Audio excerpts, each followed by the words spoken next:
또 율법주의, 물질 만능주의가 있습니다. 먼저는 신앙의 문제를 이성으로만 보려고 하는 인본주의입니다. 세상적인 판단의 틀 속에서만 신앙과 복음을 이해하려 한다면 구원의 참된 능력을 경험하지를 못합니다. 물론 인간의 이성, 과학, 합리적인 사고를 통해서도 하나님은 역사하십니다. 그러나 이것은 한계가 있고 하나님의 구원과 능력을 온전히 이해하기 위해서는 하나님과의 인격적인 만남이 있어야 합니다. 또 믿음 생활을 방해하는 것 중에 하나는 신앙이 점점 굳어지는 경직화의 모습으로서 교회가 제도와 조직이 잘 세워져도 시간이 지나면서 복음 본래의 능력과 그 생명력을 상실하게 되면은 형식으로만 신앙이 세워지는 율법적인 신앙이 나타나게 됩니다. 이렇게 되면은 신앙의 경력 혹은 교회의 과거의 역사 전통에만 의존하게 되면서 신앙적인 순수함, 영적 생명력이 약해지게 됩니다.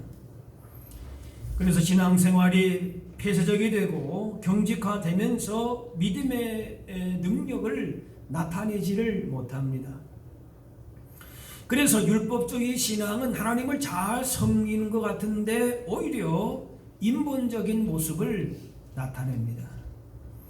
자신이 잘 믿는 것처럼 생각하는 자만한 마음을 갖게 되고 착하게 살 것을 결심하고 노력하면서 겉보기에는 경건하고 종교적으로 보이기도 합니다.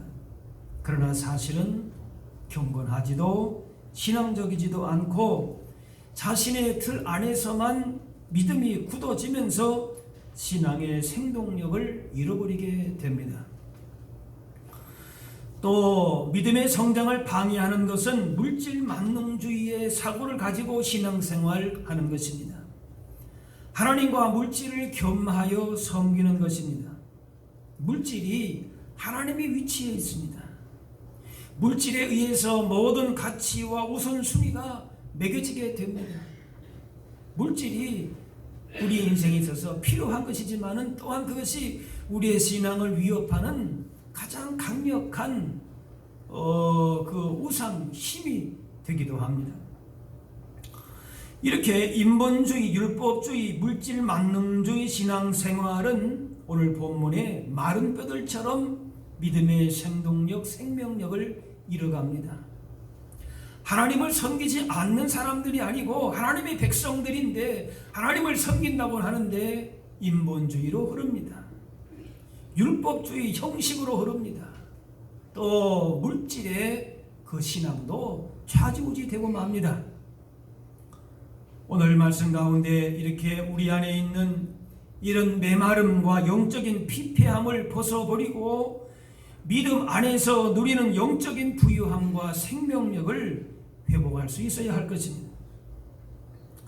우리의 신앙은 머릿속에서만 머무르고 또한 의무감과 억지로 이끌리는 것이 되어서는 안 됩니다.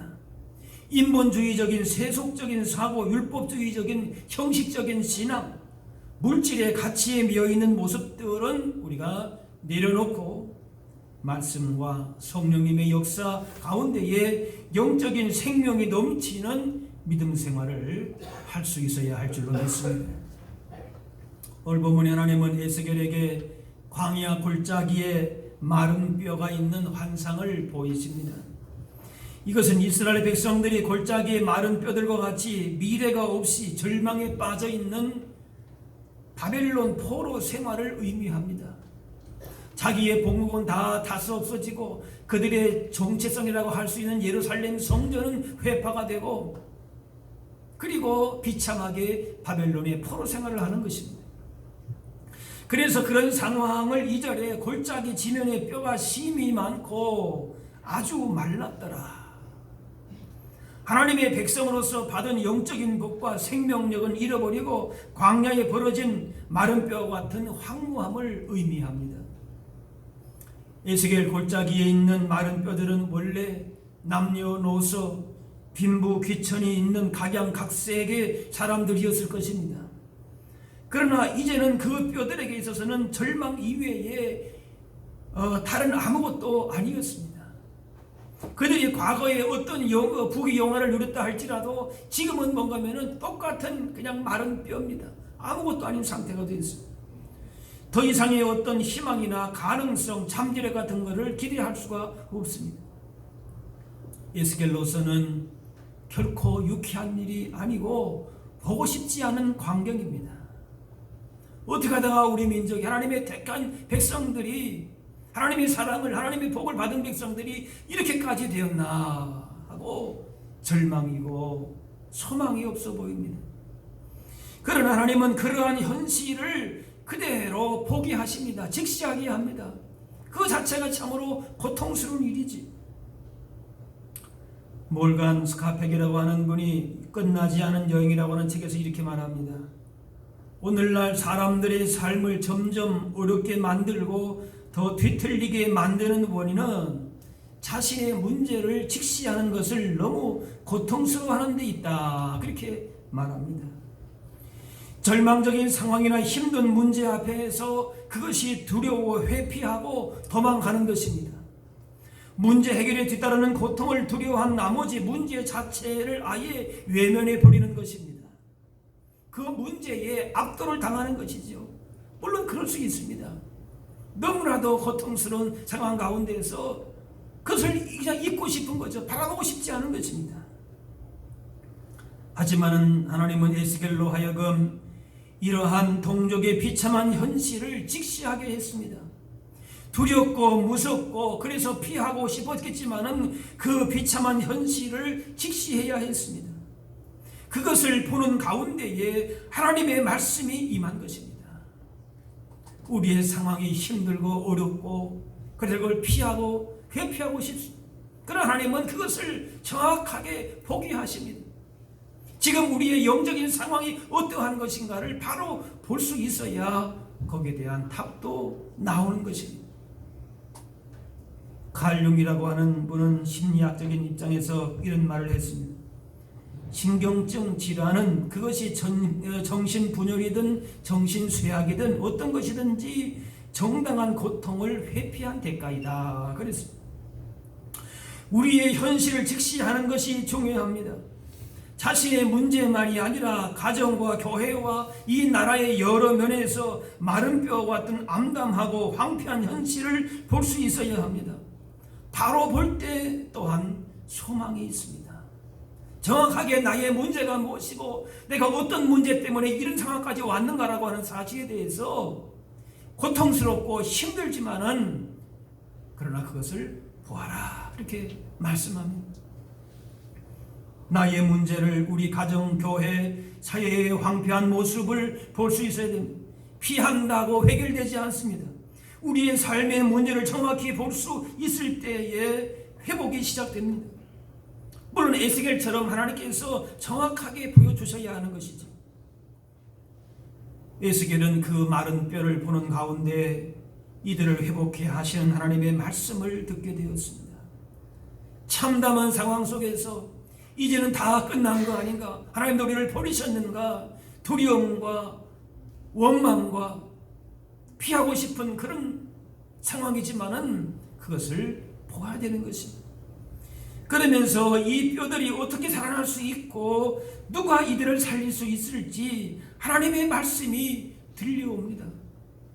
이제 이렇게 하나님과 대화하는 과정 자체도 굉장히 고통스러웠을 겁니다. 물론 자신들이 잘못한 것이지만은 하나님의 백성인 우리들을 어떻게 이렇게까지 하실 수 있겠습니까? 라고 하는 아마 자조 섞인 그런 탄식과 원망과 아픔과 슬픔이 분명히 있었을 겁니다. 하나님은 그걸 정확하게 보게 하시고 그리고 어떻게 보면 좀 잔인하게 묻고 계십니다. 인자야, 이 뼈들이 능히 살 수 있겠느냐? 네. 이 뼈들에게 희망이 있겠느냐? 너희 민족에게 희망이 있겠느냐? 마치 어떻게 보면 사람끼리의 말이라면은 조소와 조롱이 섞인 말처럼 들릴 수도 있을 거지. 그런데 이런 말씀을 하시는 분이 누구십니까? 하나님이신 거예요. 산소호흡기라도 꽂고 숨을 헐떡거리는 사람에게 희망이 있느냐 그러면은 희망이 있습니다. 네라고 할 수 있을 것이. 그런데 바싹 마른 뼈들을 향해서 희망이 있느냐 물을 때에 그렇습니다 라고 대답하는 것은 결코 쉬운 일이 아닙니다. 그래서 에스겔은 대답을 합니다. 주 여호와여 주께서 아시나이다. 아마도 이 답도 굉장히 힘들게 했을 겁니다. 주께서 아시. 사실은 자기 자신은 도저히 가능성이 없고 하나님이 지금 뭐 하자는 건가? 뭐 성경에는 그런 말은 없죠. 그러나 아마도 인간적으로는 그런 생각도 같지 않았을까 하는 생각도 해봐요. 그렇지만 하나님이 말씀하시니까 주께서 아시나이다. 주님이 원하시면 주님이 하실 수 있습니다. 주님만이 하실 수 있습니다. 믿음의 고백이지요. 그런 절망적인 상황 가운데서도 그 안에 믿음이 있었습니다. 인간의 능력으로는 절대 불가능하지만 하나님께서 주권적으로 개입하시면 충분히 이룰 수 있다라고 하는 고백입니다. 이미 죽은 지가 오래되어서 말라버린 뼈가 다시 살아난다라고 하는 것은 인간의 지식과 경험으로서는 받아들일 수 없는 일입니다. 그래서 하는 말이, 겨우겨우 하는 말이 주께서 아시나이다. 그 고백입니다. 에스겔은 자신의 지식과 경험을 따른 것이 아니라 하나님이 아시는 대로 따르기 원한 것입니다. 아무리 절망적인 상황에서도 하나님께는 답이 있음을 알기 때문에 따라하실까요? 주님께서 아십니다.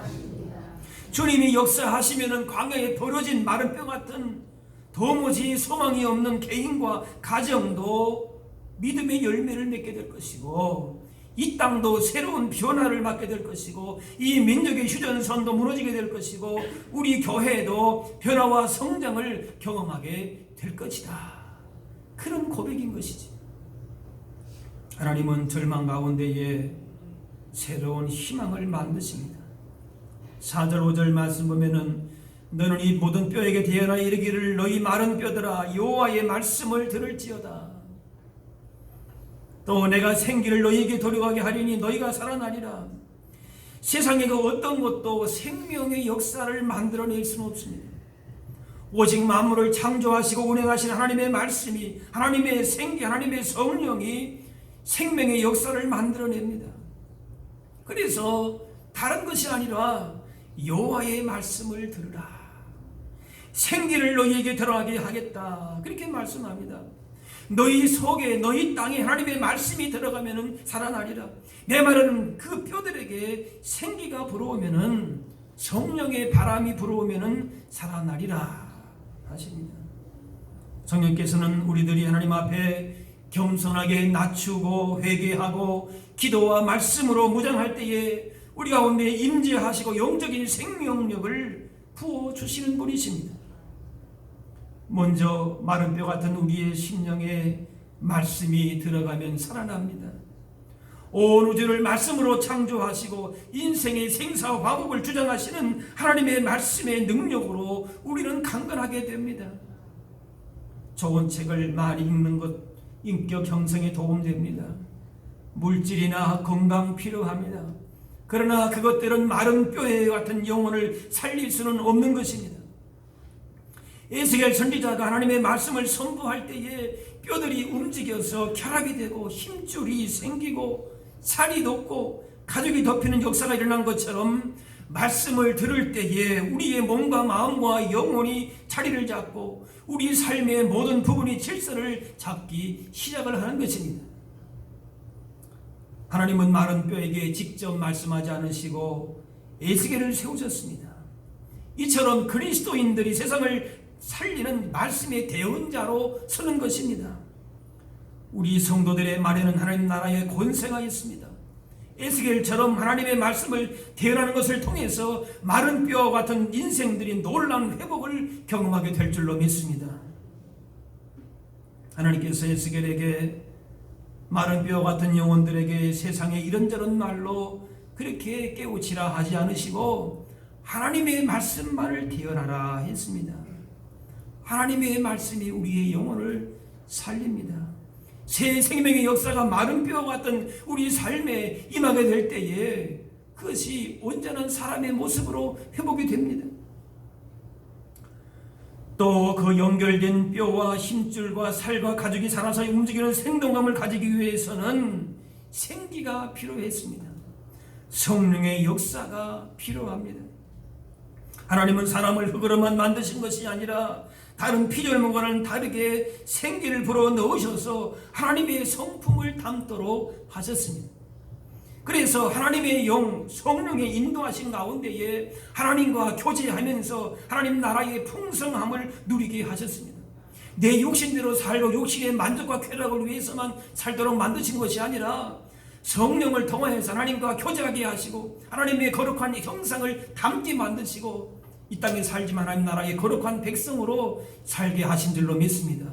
그렇게 하시도록 하시는 분이 누구시라고요? 성령 하나님이세요. 죄를 회개하고 신령한 것을 사모하고 하나님의 일을 하면서 하나님의 영광을 드러내고자 하는 그 모든 것들이 세상에 속한 욕심에 속한 것들로 되는 것이 아니라 우리의 힘으로 우리가 만들어내는 것도 아닙니다.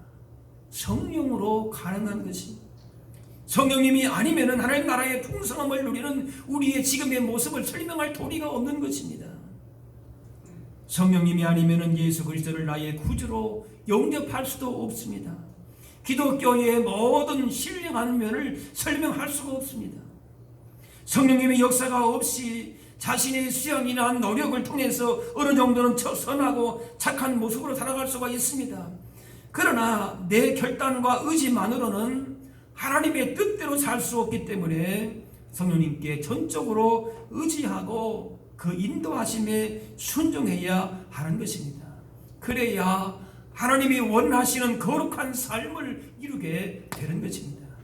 내 욕심의 만족을 위해서 무엇을 먹을까 마실까 입을까에 대한 욕심의 만족을 위해서 이 땅에 부름받은 것이 아니라 따라합시다. 우리는 하나님의 거룩한 백성들입니다. 거룩한 백성으로서 하나님의 거룩한 나라의 그 정체성을 가지고 하나님의 거룩하신 뜻을 이루며 사는 것이 우리의 모습이에요. 그런데 욕심의 모습으로는 그렇게 이루어지는 것이 아니라 무엇으로서? 하나님의 영으로, 성령으로 그러한 하나님 나라의 거룩한 삶을 살게 되는 줄로 믿습니다. 겉모습으로 아무리 화려하고 자랑할 것이 많고 종교적인 모습을 띄웠다 할지라도 성령의 다스리심을 받지 않고 육체적으로만 움직이는 사람은 결국 부패하고 죄악된 성향을 나타낼 수밖에 없는 것입니다. 사람은 이렇게 하나님의 영 성령을 따라 살아갈 수밖에 없는 존재인데 욕심에만 매여 살면 결국에는 죄의 길로 내 욕심의 좋은 대로만 멸망의 길로만 갈 수밖에 없는 것입니다. 우리가 영에 속한 사람인가 욕심에 속한 사람인가? 예수 믿는 사람은 따라합시다. 우리는 성령의 인도하심을 받아야 합니다. 왜? 우리는 하나님 앞에 영에 속한 사람들이기 때문에 그런 것입니다. 제자들이 그리스도의 증인으로 능력 있는 사도들이 된 것은 성령 충만을 받은 이유입니다. 예수님의 부활을 보고 예수님의 성천을 보고 그렇게 세상으로 바로 나간 것이 아니라 예수님이 뭐라고 하셨습니까? 너희가 성령을 받을 때까지 여기에 머물러 있으라. 그들이 받았던 그런 교훈과 마음의 감동과 각오를 가지고 세상으로 그냥 나간 것이 아니에요. 그렇게 나가면 잠시 잠깐은 감당할 수 있지만은 그러나 온전한 하나님의 증인된 삶을 살아갈 수 없다라고 말씀하시면서 성령을 따라합시다. 성령을 기다리라. 네. 그래서 성령의 기다림, 성령의 충만하심을 받고 성령 강림절 오순절의 역사를 통하여서 그들이 진정한 그리스도의 증인으로서 세상을 향하여서 담대하게 나가 복음의 증인된 삶을 살게 된 줄로 믿습니다. 성령님이 역사하시는 곳에는 이렇게 생명의 역사가 나타나고 그 생명은 또 생명을 낳는 역사를 이루어가게 됩니다. 그러므로 생명력 있는 신앙생활을 하려면 성령님의 인도하심을 받아야 됩니다. 말씀 안에서 성령님의 인도하심을 구하고 받을 때에 하나님의 능력을 경험하게 되고 구원의 참된 기쁨과 평안을 누리면서 살게 됩니다. 종교개혁자 존 칼빈은 이렇게 말합니다. 성령이 우리의 스승이 될 때까지는 우리는 모두 어리석고 무지하다 그렇게 했고, 사람은 자기의 마음의 통절에게 의해서 지혜로워지지 않고 성령의 조명에 의해서 바르게 지혜로울 수 있다 그렇게 말했습니다. 성령을 따라 살아야 됩니다. 그렇지 않고서는 내 육체의 죄를 이길 힘이 아무도 없습니다. 인본주의로 물질 만능주의 시대 때에 율법적인 신앙을 가지고서는 겉으로서는 종교적인 모습을 갖는다 할지라도 신앙생활 제대로 할 수가 없다는 말씀이. 장갑은 전적으로 손에 의해서 움직입니다. 장갑 혼자서 움직일 수는 없습니다. 장갑은 손이 움직이는 대로 따라서 움직입니다. 하나님의 사람도 이어왔습니다. 성령께서 이끄시는 대로 살아갈 때에 진정 그것이 성도의 능력이고 존경입니다. 성령님은 우리의 모든 생활 가운데에 간섭하시고 역사하십니다. 기도와 말씀과 예배 생활뿐만이 아니라 우리 삶의 모든 현장에서 역사하십니다. 우리 마음과 생각에 감동을 주시고 지혜와 능력을 주십니다. 그래서 보혜사 성령님 옆에서 우리를 가르치시고 도와주시고 우리의 모든 언행 심사에 하나님의 뜻대로 살아갈 수 있도록, 하나님의 거룩한 백성으로 살아갈 수 있도록 도우시고 함께 하시는 분이 바로 성령 하나님이신 줄로 믿습니다. 그래서 지금은 어떤 시대인가? 성령님의 시대입니다. 그래서 은혜 시대이고 그렇습니다. 우리의 힘으로 신앙생활을 하는 것이 아니라 인본주의로 율법적으로 물질을 세상을 의지해서 신앙생활하는 것이 아니라 따라합시다. 성령님의 은혜 가운데 살아갑니다. 그러니까 얼마나 어떻게 보면 편한 것이죠. 성령님의 도우심만 구하고 받으면은 우리가 얼마든지 능력 있는 승리의 생명력이 넘치는 믿음의 삶을 살게 될 줄로 믿습니다. 세상의 어떤 것으로서도 육신의 죄와 연약함을 극복할 수 없음을 깨닫고 말씀 가운데 행하시는 성령님으로 말미암아 성령님이 주시는 지혜와 능력 가운데에 풍성한 열매를 맺어갈 수 있어야 할 줄로 믿습니다. 오늘은 성령 강림절입니다. 부활하신 예수님은 제자들에게 예루살렘 성령을 기다리라 하셨고 약속대로 오순절 날에 성령이 바람처럼 불처럼 임했습니다. 그래서 오순절 날을 기점으로 해서 교회 시대, 성령의 시대가 시작이 된 겁니다. 그래서 오늘은 사실은 우리 교회의 생일과도 같은 날입니다. 교회가 말하자면 창립된 날이에요. 성령이 임하는 오순절 날을 통하여서 교회가 시작이 되고 은혜의 시대가 시작이 되고 그렇게 성령의 시대가 시작이 된 겁니다. 성령님의 인도하심을 받을 때에 비로소 교회로서의 제 기능을 감당할 수 있습니다.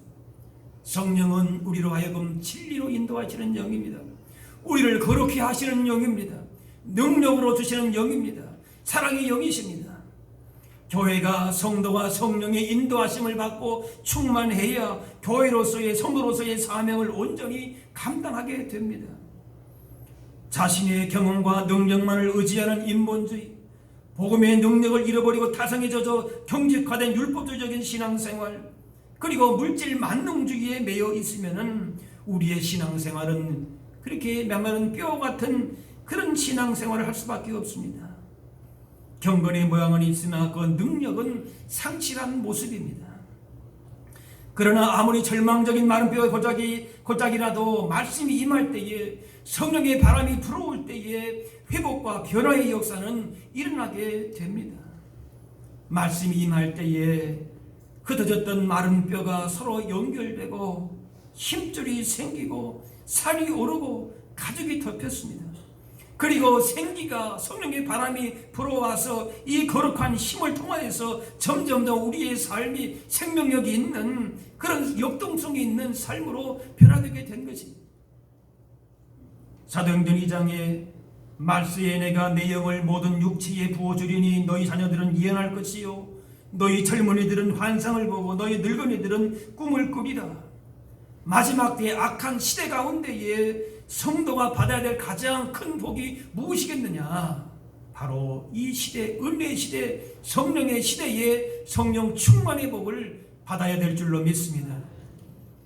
성령의 능력 가운데에 진정한 삶의 변화와 열매가 나타납니다. 비전이 분명해지고 복음의 능력을 경험하면서 성화된 삶을 살게 됩니다.